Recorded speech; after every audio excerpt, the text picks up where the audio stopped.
Hi, I'm Dani Roche and welcome to my sweet digs. You can come inside, but beware of dog.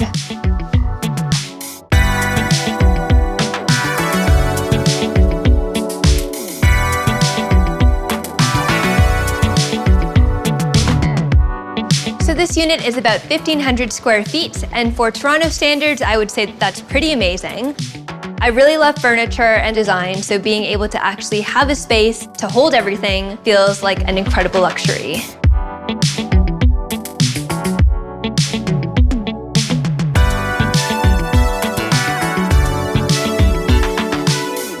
I live in the Queen West neighborhood in Toronto. I really like it because there's a really rich community of artists and designers, and then you have the perfect marriage between a lot of parks nearby as well as a lot of cool shops and restaurants.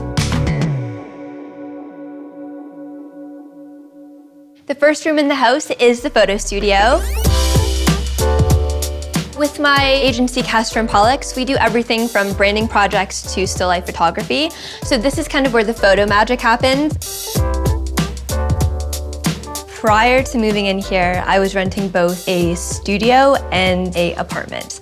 So when I was looking for potentially new spaces, I decided to combine both of them, and then I could get something kind of bigger, better, more light. So I spend $3,600 currently on rent for my studio live-work space. Not only is this where I shoot content, but it's also where I house all the things that need homes. It's a general catch-all for anything that I don't know how to put away. Over here, it's actually my favorite piece, which is this vintage Treco dresser, which in an ideal world would be housing clothes, but for the studio purposes, it's just kind of housing junk, to be honest.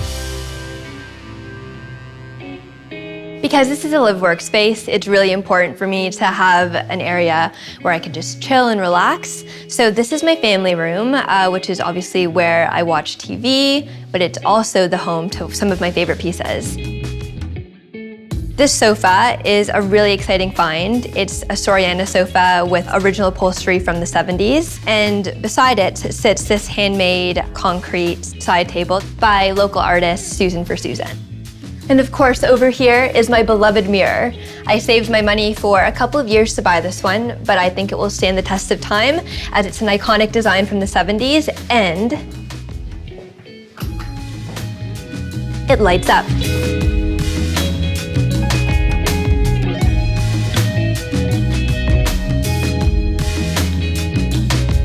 My kitchen used to be one of my least favorite parts of the apartment, but now that I've started actively cooking and baking, I've grown to love it a lot. Cooking and baking are great because it helps me become a lot more sustainable with my choices. I definitely was eating out and ordering in a lot, but now I can kind of use everything that's in my fridge and try out new recipes, which is really exciting.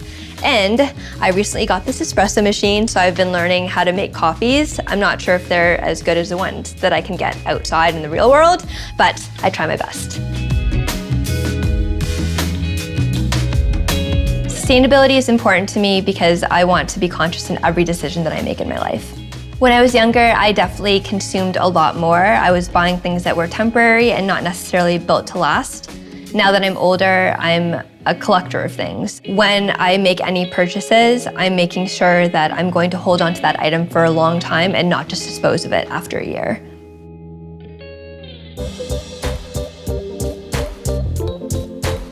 This is the dining room, and this is the table that I both work and eat at. In an ideal world, I would have a separate desk, but alas, the right one hasn't come along yet.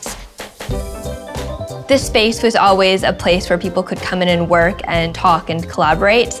And now that everyone's working from home, it's definitely a lot quieter. Luckily, I got Suki, so she's the best coworker I could ask for right now. Hi. The 4 chairs that I have here are actually a Facebook Marketplace find. They're Peretti DSC chairs from the 70s, and they're originally from the Toronto General Hospital. So I think that's pretty cool that they're in my house now. And then over here are a couple of my plants. I actually have 13 plants in this apartment, and these 2 are in my favorite planters. They're made from recycled plastic, and they're from IKEA.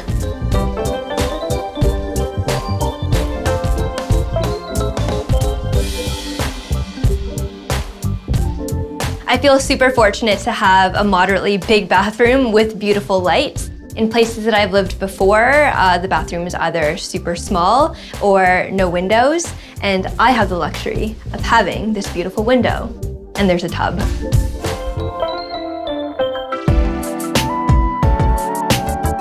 This is my bedroom. It's one of the smallest areas in the house and really lacking storage for my clothes. That said, one of my latest finds is this IKEA storage bed. It's called the Nordly. It is made out of wood, which is a renewable resource and really helping me on my sustainability journey.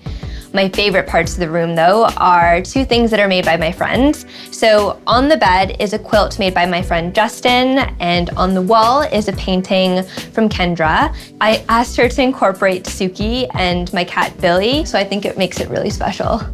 For additional storage for the room, I also have this dresser. This is another Facebook Marketplace find, and it holds just like extra clothes, as well as my bags and some beauty products.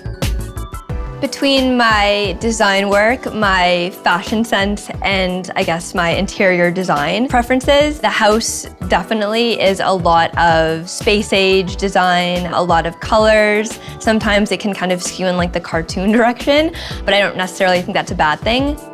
Of course, trends are great, but I'm definitely more selective with, what I choose to purchase and why. Thanks so much for stopping by and checking out my sweet digs. See you later.